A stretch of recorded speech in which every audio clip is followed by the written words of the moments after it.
샬롬 샬롬 샬롬. 하나님 사랑합니다. 여러분 주 안에서 사랑합니다. 예, 오늘 본문 불의한 청지기의 지혜인데 주님 하나님 지혜로운 마음을 얻게 하소서. 우리 시편 90편 12절 말씀 함께 같이 겸해서 나누도록 합니다. 우리에게 하나님께서 우리날 계수함을 알게 하시면 뭐 그 이상 없습니다. 질문할게요. 자, 누구한테 질문할까? 정사무엘,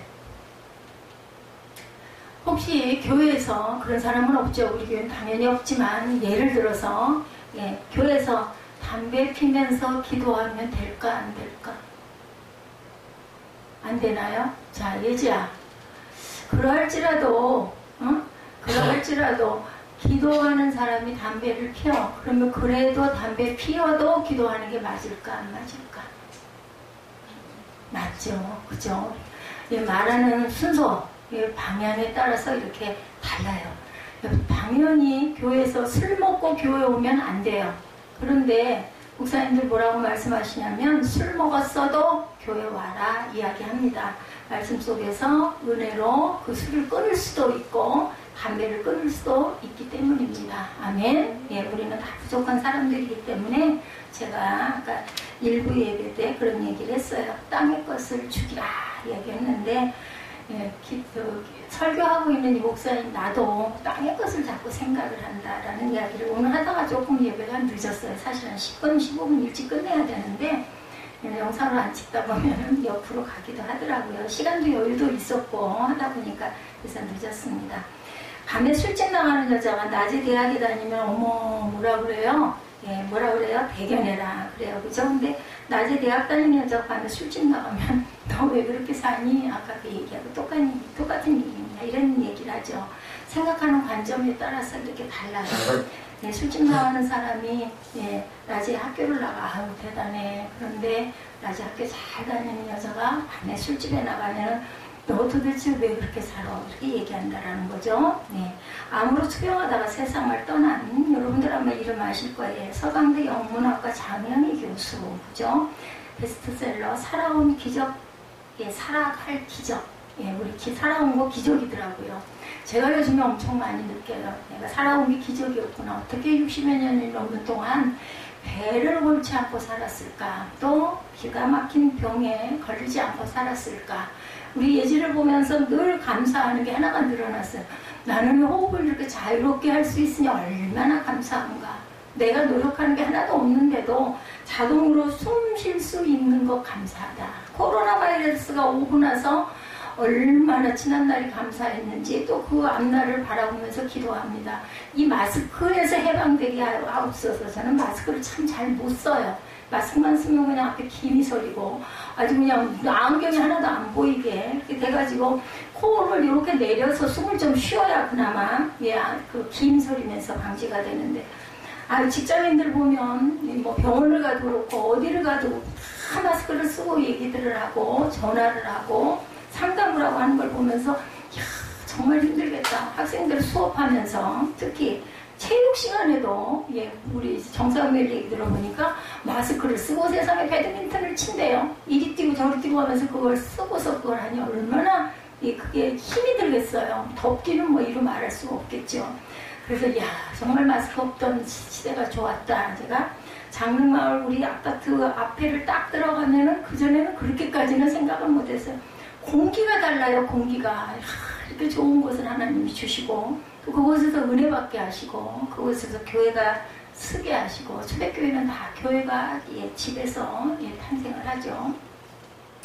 하나님의 귀한 섭리를 깨닫고 은혜가 얼마나 감사한지 모릅니다. 진작 좀 알았으면 얼마나 좋았을까요? 그죠? 그랬으면 지금보다 좀 나은 모습이었을 건데 그래도 지금이라도 이렇게 깨달아 알고 가기 전에 깨달아 알고 일상의 순간순간을 감사할 수 있게 해주신 하나님 은혜가 감사합니다.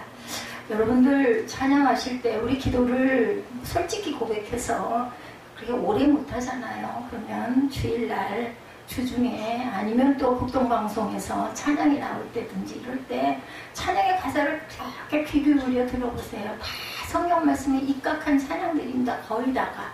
그렇기 때문에 얼마나 감사한지 모릅니다. 내 마음에 문제가 있을 때, 질병이 있을 때, 내 마음에 갈등이 있을 때 그 찬양의 가사 속에서 답을 얻으시고, 저는 참 그런 경우가 많거든요. 같이 마음으로라도 따라 부르고, 뭐 입으로 따라 부르면 얼마나 좋습니까? 요즘에는 뭐 인터넷 누르기만 하면 뭐 찬양도 얼마든지 들을 수 있죠. 내가 막 찬양을 좀 고백해 보면서 내 마음에 힘든 거, 무거운 거, 눌린 거, 그것들을 내려놓으시기 바랍니다. 자, 그 경험, 조카들과 함께 이 얘기를 왜 말씀을 드리냐면, 이분이 장혜미 교수님이 미국 보스턴 미술관을 한국에서 온 여동생과 조카들과 함께 관람을 했었다 그래요. 미술관을 방문한 추억을 남기기 위해서 어떤 한국 사람에게 자신들 사진을, 일행들, 조카들하고 동생하고 같이 가서 사진을 좀 찍어주십시오 라고 부탁을 했다고 해요. 한국 사람이고 점잖게 보이기 때문에 중년 남자에게. 그랬더니 그가 카메라가 제 거와 같으니까 작동법이 같겠죠 하면서 그렇게 해주겠다고 하면서 아주 김치하라고까지 얘기를 하면서 샤타를 3번이나 눌러주더래요. 그래서 더 찍겠다고 여러 차례를 촬영을 해줘서 너무 감사하다고 인사를 하고 헤어졌어요. 지금은 뭐 우리 휴대폰으로 뭐 사진 찍으면 그걸로 다 보고 뭐 인화 별로 안 하지만 예전 얘기이기 때문에 그 필름을 현장에서 본 교수가 장 교수가 깜짝 놀랐다고 합니다. 첫 번째 사진은 가족 모두의 머리를 잘라 놓았고, 두 번째 것은 동생의 발만 크게 확대해 놓았고, 세 번째 것은 가슴만 확대해 놓은 아주 기가 막힌 사진이 영상이 됐더라고 그래요. 장 교수는 사진 찍은 사람의 인간성을 회의를 느끼고 엄청 불쾌했다고 합니다. 어떻게 세상에 잘 찍어준다고 이렇게 열심히 몇 번씩 찍어주더니 이런 기괴한 모습을 만들어놨나, 기분이 아주 나빠서 원망을 했는데요. 옆에 함께 갔던 초등학교 1학년 조카가 그걸 보더니 와 이모 이 사진 짱 멋있다 이렇게 얘기를 하더랍니다. 미술관에서 본 추상화 같아 이렇게 말을 하더라는 거죠. 우리가 미술관 앞에서 찍으니까 우리를 모델로 해서 이분이 이런 작품성을 생각하고 완전 예술 걸작품을 찍었네. 이 꼬마가 1학년짜리 꼬마가 이렇게 얘기하더라는 거예요. 예술품이라는 얘기를 듣고는 다시 그거 그림을 봤대요. 그랬더니 그게 정말 샤갈의 미술품과 같이 보이더랍니다. 관점에 따라서 아까 말씀드렸죠. 대학에 다니는 여자가 밤에 술집에 나가면 너 왜 이렇게 살아. 술집에 나가면서도 불구하고 대학에 등록금 때문에 나가도 대학에서 공부하는 사람 보면 진짜 대단하다 이렇게 생각을 한다는 거죠. 담배 피우는 자가 교회 나가면 안 돼. 담배 피우면서 기도하면 미쳤어 라고 얘기하지만 담배 피움에도 불구하고 기도할 줄 아는 그런 마음. 술을 마셨어도 자더라도 어디 와서 교회 와서 자. 목사님들이 그렇게 얘기한다고 그러죠. 이한나 목사가 좀 그렇게 좀 인내스럽지가 못해가지고 예배 태도가 나쁘거나 예배 시간에 교회 들어와가지고 막 좀 소리를 좀 시끄럽게 내거나 하면 막 엄청 그런 소리에 민감해요. 제가 그래놓고 또 후회를 합니다. 은혜로 웃으면서 이렇게 뭔가가 잘 안 돼서 그럴 수 있으니 그럴 때는 이렇게 좀 북돋아주고 아니면은 얼른 위로해주고 이럴 줄 알았는데 그걸 잘 못해요. 관점의 이론 굉장히 중요하죠. 신문권시나 생각을 뒤집으면 인생이 즐겁다 그래요. 아까 장혜미 교수님 같은 이런 분도 아주 기분 나빠가지고 이랬는데 그 조카는 해석을 다르게 한 거죠. 확실히 달라요. 신세대라서 다른 거죠. 작은 일에 짜증을 낸다는 것은 작은 일이 생각나지 않을 만한 정말 힘든 일이 없다는 증거이기도 하다. 제가 지금 이 말씀 전하면서 오늘 말씀 빨리 끝내야 되는데 그래도 또 저는 갑니다. 장자의 빈배와 분노 우리 나중에 한번 보세요. 이 세빈 예배 주보에 제가 묵상할 글 실어놓은 부분에 보니까 우리는 빈배가 되어야 된다. 그랬을 때 분노를 비울 수 있다. 빈배는 어서 소리가 나오지 않잖아. 이런 것처럼 우리 내면의 모든 것을 빈배로 만들었을 때 우리가 분노를 비울 수 있다. 이 말씀 저는 굉장히 은혜를 받았습니다. 그래서 우리 세빛주보를요. 글쎄 앞에 서실에서 그러실 수도 있을 것 같아요. 꼭 세빛주보가 그렇게 없어지더라고요. 그랬다가 아예 없어지는 경우도 있는데 가끔은 없어졌는데 채워놓으려고 와서 그럼 도로 들어와서 그대로 있는 경우도 있어요. 그러니까 이런 것들을 아마 여기 시나 이런 걸 좀 보시느라고 누군가가 그 서실인지 아닌지는 모르겠지만 보시고 또 얌전하게 또 그 자리에다 갖다 놓으시기도 하는 분도 계세요. 그리고 우리 주보 예, 우리 아까 제가 여러분들에게 읽어드렸죠? 예배 시작에 삶의 사랑을 지키라. 이 묵상 여기 왼쪽에 나와 있는 다음부터는 우리 에스더 전사님 목소리 곱고 예쁘고 제가 일부 예배를 끝내고 나면 목이 이렇게 아파요. 그리고 목도 잠기고 하니까 이걸 좀 빨리 읽지 마시고 은혜롭게 천천히 이 시하고 옆에 묵상글을 이렇게 말씀을 좀 덧붙여도 괜찮아요. 뭐 끝절이나 이런 거는 덧붙이셔가지고 한번 이렇게 함께 읽어보시고 제가 왜 자꾸 뭐 성찬 떡과 포도주 이거를 제가 못해서 여러분들에게 위임해드린 게 아니에요. 사실은 저 혼자 하는 것보다는 좀 나눠서 하고 싶어가지고 뭐가 됐든지 이건 핑계예요. 제가 뭐 몸이 이렇든 그거 들고 있는 거 뭐 우리 성도 몇 분 된다고 못하겠습니까? 근데 여러분에게 자꾸 돌아가면서 우리 교회가 어차피 큰 수천 명 수백 명 되는 교회가 아니기 때문에 기회를 드리는 거예요. 성찬은 여러분들 그냥 제가 띡 읽고 가면 더 편하죠. 시간도 더 짧게 걸리고. 근데 여러분들 언제 성찬문 한번 읽어나 보시겠어요? 솔직히 말해서. 그리고 그냥 읽어도 그냥 읽고 넘어가지 그 뜻을 하늘에 한 번씩이라도 계속 읽다 보면은 뭔가 마음에 와서 꽃이 나고 여러분들에게 그리고 성찬문도 구절을 좀 돌아가면서 하시라는데 보니까 그냥 거의 같은 말씀들을 그냥 읽으시는데 자신이 아까 제가 그 말씀 드렸죠? 구하여도 얻지 못하면 전심으로 구하지 않기 때문이에요. 그것을 읽으면서도 이 말씀 속에 다 답이 있는데 읽으면서도 그거를 그냥 입으로 그냥 읽거나 또 이게 필사한다고 그러죠. 필사 조심해야 될 거. 얼른 써야 되니까 그 쓰는 거에 급하다 보면 뜻을 그 깊이를 느끼질 못해요. 그렇기 때문에 음미하면서 말씀 속에 어떤 말씀을 담고 있나를 항상 예배드리다가 많이 힘들면 살그머니 가도 돼. 걱정하지 말고 불편하면. 그 신문고는 생각을 뒤집으면 인생이 즐겁다라는 이야기 옆으로 봤었는데 작은 일에 짜증을 낸다는 것은 작은 일이 생각나지 않을 만한 정말 힘든 일이 없다는 증거를 하는 거죠. 아까 제가 빈배 말씀 그래서 드렸고 그러다 보니까 이제 옆으로 넘어왔는데 가족 중에 누군가 중병에 걸렸다면 작은 일에 신경 쓰이지 않아요. 저희 가족이기도 하죠. 우리 예지가. 그러다 보니까 예지가 저를 어떻게 생각을 하든 안 하든 예지가 나를 진짜 좋아하든 말든 우리 아들도 저한테 요즘 날 딱 그 얘기 하더라고요. 나 엄마 별로 안 좋아해. 그래서 나도 알아. 네가 나 별로 안 좋아하는 거. 마음이 아프죠. 사실은. 그렇지만 차라리 솔직한 게 나은 거예요. 왜 병이 안 돼요. 그렇든 말든 저는 예지에게 엄청 신경을 쓰고 막 시간을 정해놓고 몇 시간씩 기도하지는 않지만 예지에게 제가 카톡을 보내는 시간에는 예지에게 집중을 합니다. 예지가 좋아하는 이모티콘 저도 구입을 해가지고 빼랑빼랑 이렇게 보내고 또 얘가 불편해하고 또 부담스러워할 수도 있으니까 이게 하다가 답이 없거나 하면 또 이래서 비켜주지만 계속 생각을 하고 있죠. 그러다 보니 호흡하는 게 얼마나 감사한가라는 생각을 하는 거죠. 이렇게 작은 일에 신경 쓰는 자신을 우리가 자책하지 말고 그 부분이 내가 건강하니 얼마나 감사한가. 제가 우리가 엄청 나쁘잖아요. 그런데도 어떤 날 보니까는 막 숨을 제대로 모시고 헐떡거리는 분들 저희 주변에 그 노인분들 계셔요. 그리고 무슨 말을 계속 반복해가지고 막 그 창고에서 요즘에 뭐 질문이 많잖아요.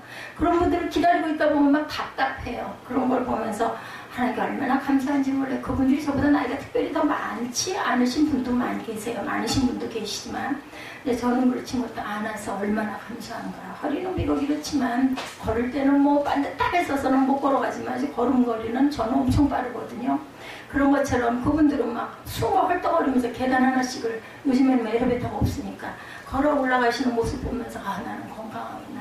6개월을 운동을 안 했어도 체중이 변함없이 그 자리에 저울이 있는 거 감사하구나. 재본 적도 없는데도 하나님이 나를 이렇게 붙드시고 계신 것은 어떤 목적이 계시겠구나. 그것을 끝까지 내가 완주하고 가야지.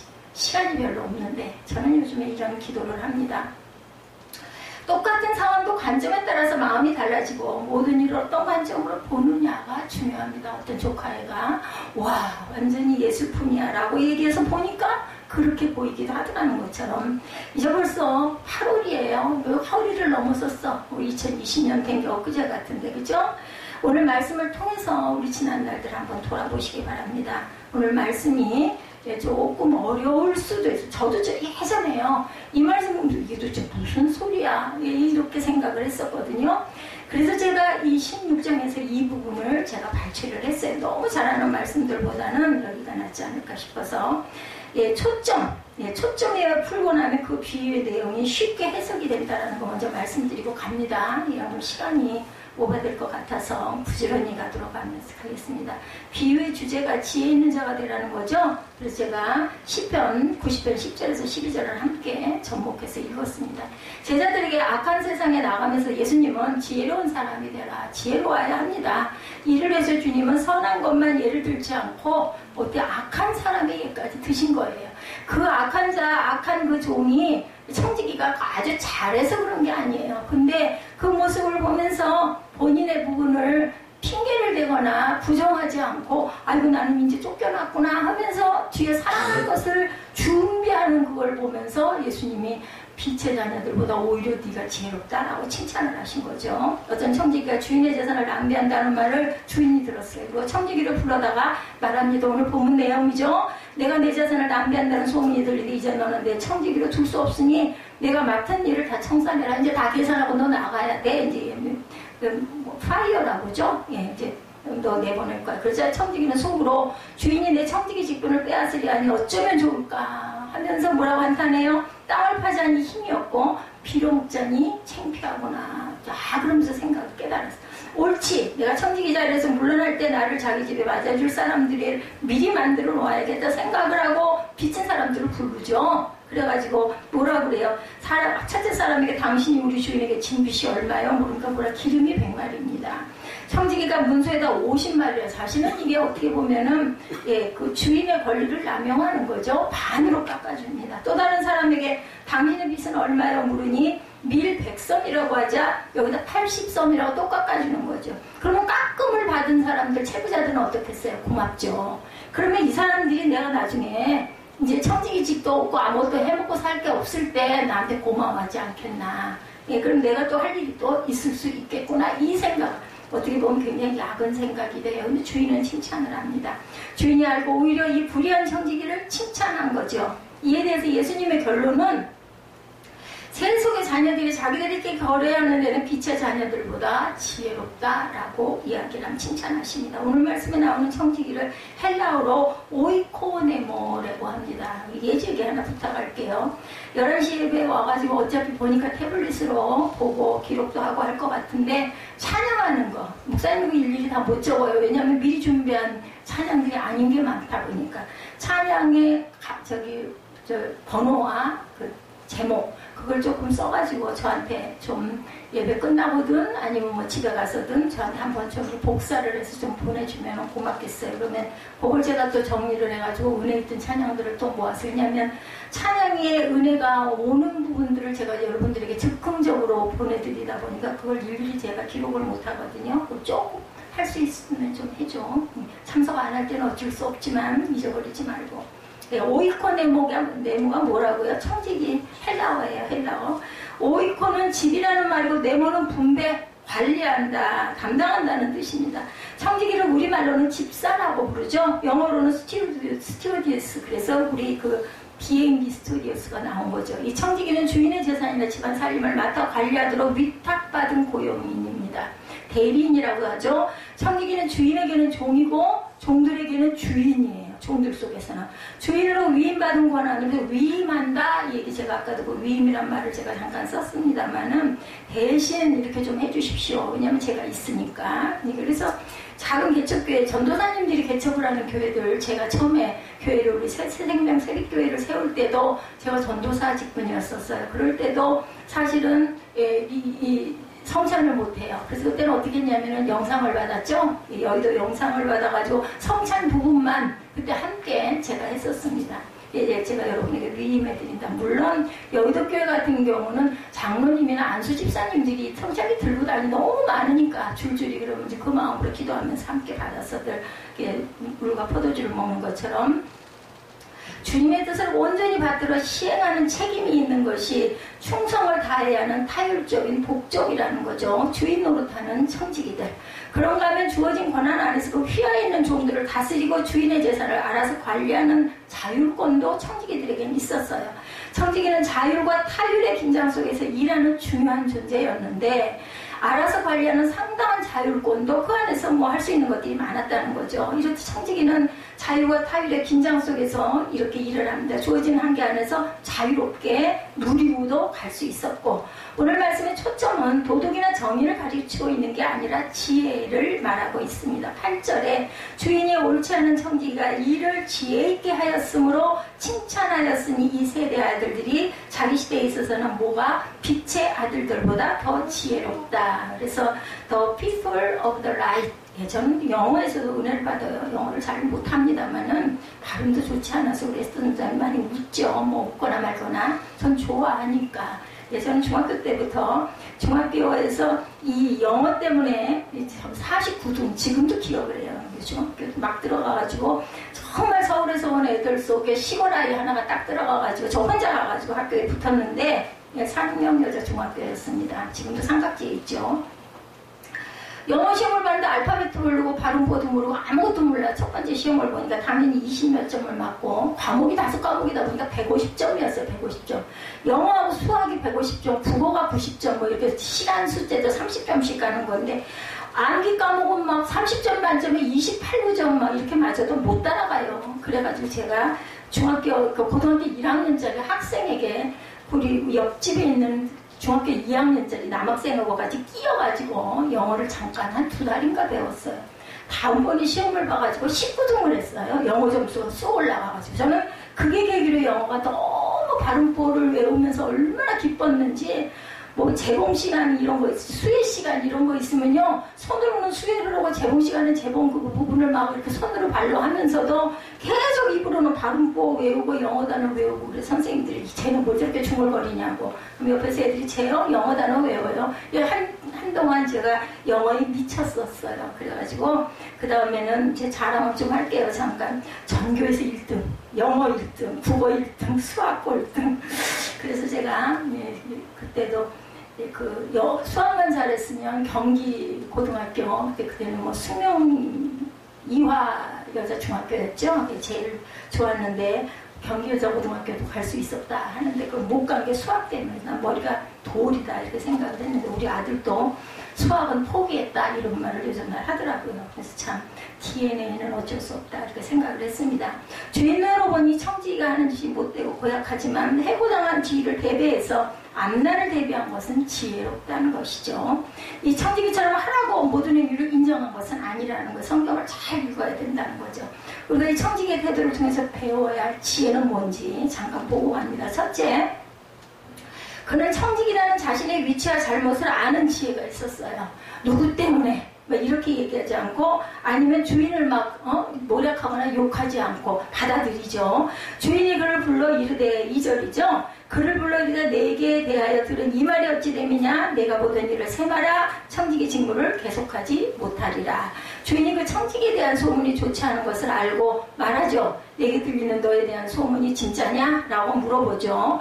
이것은 자신은 주인에게 고용된 청지기라는 자기 위치를 듣고 그대로 수용했어요. 오늘 본문에 보면. 그리고 자기 자신의 잘못도 변명하지 않고 인정합니다. 3절에 보면 청지기가 속으로 이르되 주인이 내 직분을 빼앗으니 내가 무엇을 할까? 땅을 파자니 힘이 없고 빌어먹자니 부끄럽구나. 4절에 내가 할 일을 알았도다. 이렇게 하면 직분을 빼앗긴 후에 사람들이 나를 자기 집으로 영접하리라 하고, 그리고 5, 6절에 탕감을 해주는 거죠. 깎아줍니다. 사람은 빌려온 물건도 오래 가지고 있으면 자기 것으로 착각하는 수가 있어요. 잠언에 보면 29장 21절에 보면 종을 어렸을 때부터 곱게 양육하면 그가 나중에는 뭔 체하리라? 자식인 체하리라. 이게 잠언 말씀이에요. 이렇게 나와 있습니다.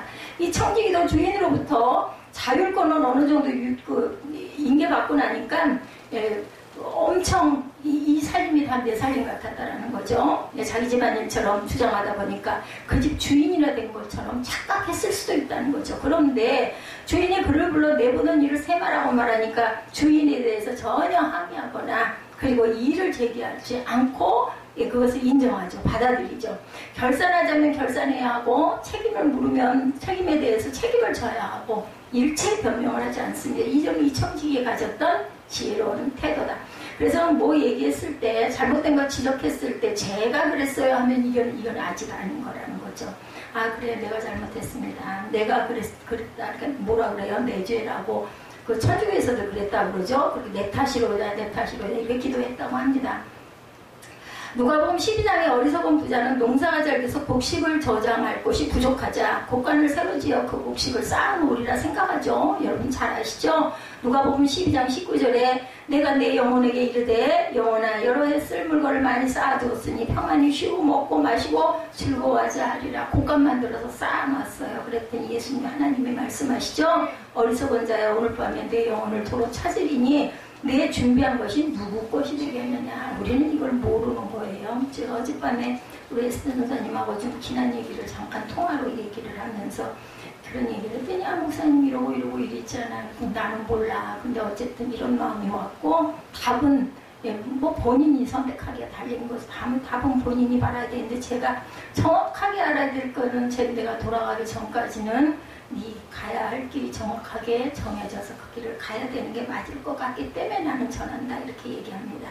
농부는 농사 잘 짓는 기술이나 보관할 줄 아는 재주나 인생을 즐길 지혜도 있었지만 결정적인 문제는 생명이 자기 것이 아님을 몰랐던 거예요. 저도 모릅니다. 누구도 모릅니다. 내가 내일 어떻게 될지 알 수가 없어요. 어젯밤에 새벽 내에 잠을 못 자가지고 뭘 잠깐 봤어요. 그랬더니 거기에 40살이 돼서 결혼한 새색시가 3년 동안 아이를 갖지 않게 되니까 그 시댁도 참 대단한 것 같아. 그 고모의 그 딸이었던 것 같아요. 집안이 망해가지고 아버지는 어디로 행방불명이 되고 어머니는 돌아가시고 완전히 고아가 돼가지고 이 집 고모집을 찾아와가지고 그 얹혀서 있어. 막 얘가 막 주눅이 들고 눈치를 보고 밥 먹는 것도 밥은 제가 담을게요 언니들 그러고는 그래라 그러고 하면 어떡하냐면 자기 밥그릇 먼저 해갖고 밥을 꽉꽉 눌러 담더라고요. 그리고 위에는 슬슬 왜 배가 고프니까 더 먹고 싶은데 밥을 더 먹을 수는 없으니까. 그래서 아주 공고하게 고생을 하다 나중에 도저히 못 견뎌가지고 집을 나갔다가 그걸 막 찾아갖고 왔는데 그냥 듬성듬성 조금 봤어요. 나중에 보니까 그 결혼을 해가지고 40에 결혼을 했는데 몇 살짜리고 42살에 했는데 30살짜리 남성하고 검사들이에요. 둘 다 여성 부장검사 가정 위에 있는 검사를 밑에 있는 새로운 신임 검사가 들어와가지고 훈련을 받고 교육을 받는 과정에서 이제 일어난 일이었고 사랑을 해가지고 집안에 기가 막힌 반대를 그 옛날에 그걸 무릅쓰고 결혼을 했어요. 근데 아이를 못 낳아. 그리고 그 안에 무슨 혹이 있어가지고 애를 가질 수 없다고 판단이 났던가 봐요. 중간은 제가 안 봐서 끝만 잠깐 봤기 때문에 모르는데 어쨌든 그랬는데 나중에 보니까 제가 안 봐봤더니 그 고모 그 딸 그 꼬마도 아니야. 19살 먹은 딸인데 그 딸이 그렇게 눈치를 보고 오갈 것도 없고 공부도 하다가 중단을 하고 이랬는데 그 언니가 자기의 양녀를 삼았더라고요. 그럼 나이가 45쯤 됐죠. 한 3년 됐으니까 21~22살짜리 딸 둘 수 있잖아요. 근데 신랑은 나이가 12살 차이니까 꽤 젊었을 텐데도 양녀가 돼서 그 애가 이름이 아기예요. 아기라는 이름이 아가라는 이름이더라고요. 요즘에 참 또 그런 유행이 있대요. 보니까. 그런데 세상에 45세 아이를 가진 거예요. 이상해가지고 그 시어머니랑 시할머니랑 네 아무래도 이상하다. 애를 못 가지니까 마음이 안타까워가지고 한번 검사 좀 해봐라. 그랬는데 진짜 양성 반응이 나오니까 놀래가지고 병원을 가서 진짜 아기를 가졌어. 그러니까 아기를 가져가지고 제일 먼저 찾은 게 그 아가, 그 양녀 삼은 그 딸내미한테 붙들고 얘기를 하더라고요. 나는 이미 나이가 45, 6이야. 이제 아이를 낳으면 너는 22, 3살 됐으니 사람 일은 모르는 거야. 혹시 내가 없더라도 네가 네 동생을 잘 챙겨라. 난 그래서 너무너무 힘이 나고 기쁘다라는 얘기를 했는데 정말 그 엄마가 아이를 제대로 못 낳고 뇌혈관이 터져가지고 대수술을 하고 죽는 그런 사태가 일어나더라고요. 지혜로워야 되는 거죠. 보통 사람 같으면 그랬겠어요. 아유 내가 아기 가졌으니까 이제 제가 짐덩어리야. 그럴 수도 있을 텐데 이렇게 착한 마음을 가지니까 이 하나님이 지혜를 주셔가지고 결국은 수술해서 죽을 것 같은 위기에서 물론 드라마니까 그렇겠지만 다시 살려서 아들을 낳아가지고 끝까지 잘 가는 그런 내용이 끝에는 그냥 막 급하게 가더라고. 이렇게 내용을 봤습니다. 우리는 우리의 생명을 누가 찾아갈지. 저와 여러분들이 이 자리에 함께 있지만 아주 젊은 20살 20대 초반부터 시작해서 우리 사무엘 같은 경우는 아직 미성년이죠. 그렇다 할지만 우리는 몰라요. 가는 순서는 알 수가 없는 거죠. 내가 내 영혼에게 이르되 영혼아 여러의 쓸모는 뭐를 많이 쌓아두었으니 평안히 먹고 마시고 즐거워하자 하리라. 누가복음 12장 19절에 얘기했을 때 하나님께서 내 영혼을 내가 오늘 찾아가면 그거 누구 줄래? 알 수가 없다라는 거죠. 풍성한 추주를 거두게 하신 하나님께 감사하고 그분의 뜻을 따라 인생을 설계했어야 하는데 계획 속에 하나님을 배제하는 어리석음이 있었다면 우리가 회개하고 가야 되겠죠. 잘못된 것이고 누구 때문입니다라는 변명을 하지 않았던 이 청지기가 가장 지혜로운 예수님이 칭찬하신 부분이었다는 겁니다. 파스칼이 말합니다. 당신을 섬기라고 제게 건강을 주셨지만 저는 세상을 위해 그것을 다 써버리고 말았습니다. 이러지 말아야 되겠죠? 이제 당신은 제게 일깨워 주시려고 제게 병을 주셨습니다. 이건 제 고백이기도 합니다. 깊이 생각하면서 참회의 기도를 드립니다. 이런 깨달음을 파스칼이 가졌다고 하는데 저도 동감입니다. 영국의 시인 밀턴은 40세에 눈을 잃습니다. 참 그러고 그 시각장애인 그 부분의 것을 제가 또 잠깐 보다 보니까 내가 허리가 아무리 이래도 이렇게 볼 수 있으니 얼마나 감사한가. 저는 요즘에 눈에 신경을 엄청 씁니다. 눈이 금방 뻑뻑해지기 때문에 눈물을 계속 넣으면서 그러면서 눈을 보호합니다. 눈이 제발로 안 있으면 내가 여러분들에게 이런 설교를 아마 할 수가 있겠나? 찬양을 할 수가 있겠나? 길을 갈 수가 있겠나?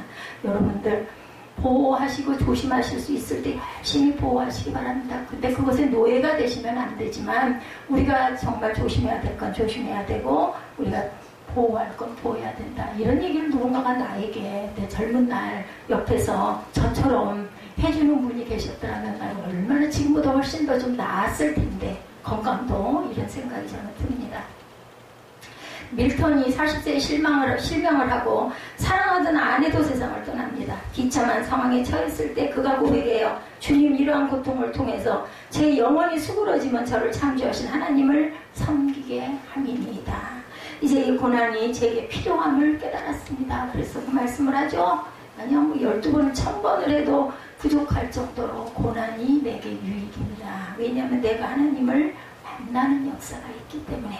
톰 소여의 모험, 해클베리 등 전 세계 청소년들에게 꿈을 심어주었던 소설가 마크 트웨인은 현실에 대한 날카로운 비판 정신을 가지고 있었어요.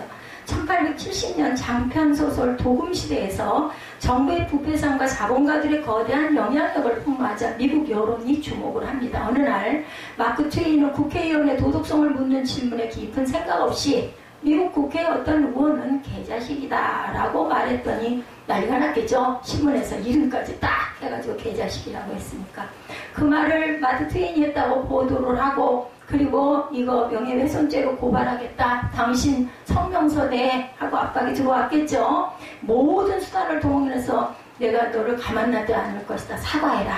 마크 트웨인은 아무런 대응도 하지 않았다가 며칠 후에 뉴욕타임즈에 이런 성명을 발표합니다. 며칠 전 나는 한 모임에서 미국 국회의 어떤 의원은 개자식이라고 말했다. 그 후 어떤 의원들은 내게 잘못을 인정하라고 계속 협박했다. 성명서 낸 거예요. 낸 내용. 나는 재척 고려해 보았는데 그 모임에서 내가 한 말은 그리 옳지 않을 뿐 아니라 사실에 맞지도 않다는 생각이 들었다. 그러므로 오늘 특별히 성명을 발표하여 나의 말을 다음과 같이 수정한다. 미국 국회의 어떤 의원은 개자식이 아니다. 이것으로 인해서 그 사람 그 국회의원은 유명해졌다는 거예요. 이런 거 그냥 아무 말 없이 넘어갔더라면 주목이 안 됐을 텐데 이름을 그거 해서 사과 성명 내라 하다 보니까 그 사람 이름이 또 거론이 돼가지고 많은 사람들에게 각인이 되는 일이 일어났다는 거죠. 망신이죠. 차라리 조용했더라면 좋았을 걸. 두 번째, 아무것도 할 수 없는 마지막이 있음을 아는 지혜가 있었어요. 그죠? 이 사람에게, 이 청지기에게. 3절이죠. 청지기가 속으로 이르되 주인이 내 직분을 빼앗았으니 내가 무엇을 할까? 땅을 파자니 힘이 없고 비료 먹자니 부끄럽구나. 지금까지는 자기가 가지고 있는 권한으로 내 것처럼 행세하면서 으름땅땅 살았는데 주인이 내게 보던 일을 세마라고 하자 내게 아니구나 얼큰나 뜨거워하고 이제 결산해야겠구나 인정하죠. 내 마음대로 살았는데 이걸 행한 후에 이 결산하고는 나는 뭐를 할까? 이걸 알았다는 거죠. 자기 행한 일을 결산해야 할 때 눈앞에 닥친 것을 아는 지혜가 있었습니다. 지금은 총명할지라도 얼마 안 가서 저희가 그래요. 기억이 가물가물 금방 한 것도 잊어버리고 뭐를 하려고 나왔다가 또 잊어버리고 여기까지 왔다가 아참 내가 그거 하려고 그러지 또 갑니다. 이렇게 기억력이 희미해집니다. 여자는 머리는 백발이 되고 등은 굽어지고 이미 저는 등이 굽었죠. 팔다리는 휘청거리는 노년의 때가 옵니다. 사람에겐 조금 빨리 조금 늦게, 그죠? 다행히 머리가 흰머리가 안 된 건 감사하지만 흰머리가 아니어서 또 더더군다나 더 부끄럽기도 합니다. 그래서 오늘 전도서 12장 1, 2절에 보면 너는 청년의 때에 너희 창조주를 기억하라. 곧 곤고한 날이 이르기 전에 나는 아무나기 없다고 할례들이 가깝기 전에 해와 빛과 달과 별들이 어둡기 전에 비 온 뒤에 구름이 다시 일어나기 전에 그리하라 말씀하죠. 헬라의 어느 장군은 큰 성을 점령하는 높은 언덕에 올라가서 자기가 점령한 성을 내려다보며 외칩니다. 다음엔 누가 이 성을 점령할 것이냐. 내가 점령한 이 성을 언젠가는 다른 사람이 점령할 것이라는 거죠. 내가 살던 집도 언젠가 또 다른 사람의 소유가 됩니다. 건강도, 지위도, 재물도 우리 모두에게는 각자에게 한계가 있다는 것. 내가 가진 모든 것이 언젠가 빼앗기고 사라진다는 것. 이 사람은 종말을 하는 지혜가 있었기에 주인의 처분에 대해 아무 의의가 없이 깨끗하게 받아들였다는 거죠. 1995년 1월 17일에 일본 고베 진도 7.2 엄청난 지진이 발생해서 사망자가 6,370명에 달하고 건물 10만 채가 파손이 됐다고 그래요. 일본의 자존심이었던 한신고가 고속도로가 붕괴되고 총피해 규모가 1,400조 원에 이르릅니다. 제가 아까 말씀드렸죠. 재난과 재해 이런 것들이 큰 아주 마지막 때 멸망의 징조다. 전염병 같은 거는 숫자적으로는 정말 얼마 안 된다. 우리가 전염병 때문에 정말 굉장히 불편을 느꼈지만 각 방송사는 생방송으로 처절한 현장을 중계했는데 그중에 특히 눈에 띄는 장면은 망연자실에 있는 70세가 넘는 한 노인의 인터뷰였다고 합니다. 그 노인은 어린 시절부터 평생 동안 빌딩 하나 세우는 것을 위해서 입을 거 먹을 거 이제 아무것도 안 하고 60년 동안 수고해서 지진이 일어나기 하루 전날 드디어 12층 건물을 완공했다고 그래요. 건물을 지어서 돈을 모아가지고 그 건물은 자기 평생을 두고 수고한 결과 먹지도 않고 입지도 않고 정말 모아서 대단하죠. 이렇게 할 수 있는 사람도 이런 사람도 드물죠. 그리고 주변 사람들을 초청해서 축하잔치를 열었는데 바로 그 다음날 지진이 덮쳐서 그 건물은 완전히 붕괴돼서 잿바닥에 올라앉게 됐다는 거죠. 보험도 들지 않았대요. 화재보험을 들었더라면 좋았을 것을. 이런 종말이 찾아오리라고 누가 알았겠냐는 거죠. 우리의 인생도 우리 앞날도 이렇습니다. 의지할 것이 없어요. 사람이 할 수 있는 것은 한계가 있죠. 정말 작은 한계입니다. 하나님의 손안에 있다라는 것. 제가 아까 그 찬양, 주를 찬양, 그 찬양에 막 제가 손을 들고 찬양, 그 예지의 그 질병, 이게 제 마음에 확 다가왔기 때문에 예지를 위해서 막 손을 들고 찬양하라고 멍하니 저를 쳐다보던데 그럴 때는 그냥 얼른 손 들고 옆에서들 같이 그냥 손 들고 그렇게 해서 우리 예지의 마음 안에 소망과 희망과 치유를 심어주시기 바랍니다. 셋째, 그는 마지막 기회로 활용할 줄 아는 지혜가 있었죠. 주인이 내 하던 일을 세마라 그 일을 계속하지 못하리라 말하자 4절에 보면 내가 할 일을 알아두다 이렇게 하면 직분을 빼앗긴 후에 사람들이 나를 자기 집으로 영접하리라. 그리고는 자기가 해야 할 일을 찾아냈어요. 그는 빚진 자들을 불러다가 고쳤으면서 자기가 해고된 뒤 그들로부터 도움받을 수 있도록 자기에게 무언가 할 수 있는 능력이 있을 때 그들에게 호의를 베풀죠. 이 행위는 도덕적으로는 잘못됐어요. 어떻게 지 맘대로 남의 주인의 그죠? 그 재산을 막 그저 줄여주고 빚을 줄여주고 잘못입니다.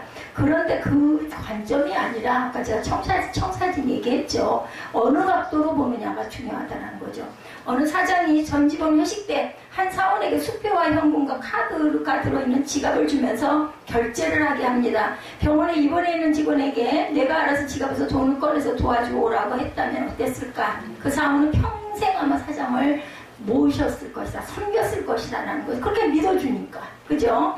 하나님은 우리에게 지갑 정도가 아닌 전 재산을 아무런 값어나 공중도 없이 주셨어요. 예, 사용할 수 있도록 맡기셨어요.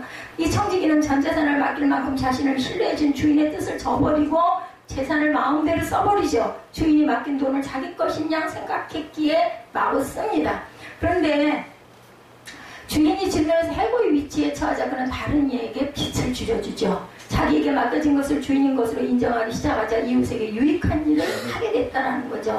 우리가 가진 것은 하나님 것인데 이것을 내 것처럼 마구 쓰면 벌이 오지만 하나님 것을 하나님 것처럼 쓰면 상급이 온다는 것. 내게 유익이 아니라 그 사람들의 편의를 도와주고, 그래서 섬김이 중요하다. 우리는 모든 것을 하나님 것처럼 써야 합니다. 내가 가진 것이라도 하나님 것을 하나님 것처럼 생각하고 쓰는 사람이 선한 청지기.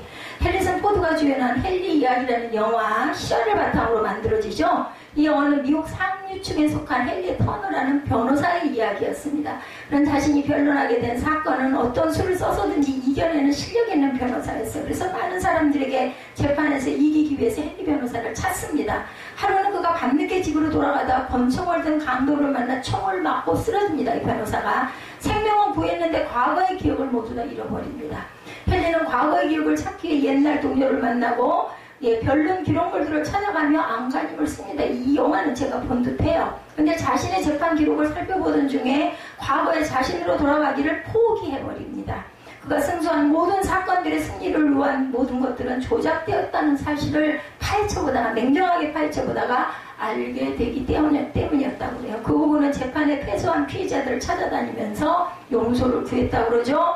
헨리의 회심은 죽을 고비를 넘기면서 이렇게 시작이 됩니다. 죽음의 순간은 언제나 누구에게나 시간과 공간의 관계가 없이 찾아오고, 그때를 내다보고 하루하루를 후회할 일을 남기지 않도록 종말론적으로 살아가는 것이 인생의 종말 앞에서의 지혜라는 것.